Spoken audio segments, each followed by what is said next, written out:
দেখা যায় যে আপনার অনেকগুলো কিন্তু শারীরিক উপকারিতা হবে।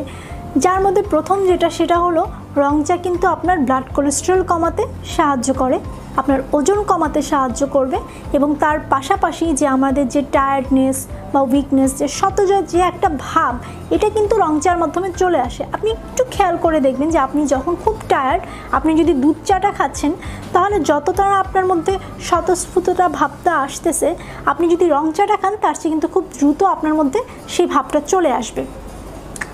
এছাড়াও যাদের ডায়াবেটিস আছে এবং যারা ডায়াবেটিক পেশেন্ট, তাদের ব্লাড সুগার কন্ট্রোলের জন্য আমরা কিন্তু বলি যে আপনাকে ডেইলি হয়তো আপনি 2 বার ব্ল্যাক টি খেতে পারবেন। সেক্ষেত্রে আমরা দুধ চা খেতে অ্যাভয়েড করতে বলি। তার কারণ হলো দুধ চা আপনি যে দুধটা দিয়ে খাবেন সেটাতে অবশ্যই ফ্যাট রয়েছে এবং আপনি যখন চায়ের সাথে দিবেন, আলটিমেটলি চায়ের উপকারিতা তো পাবেনই না, অটোমেটিক্যালি কিছু ফ্যাট আপনার ইনটেক করা হবে। সেক্ষেত্রে আপনি যেটা করতে পারেন যে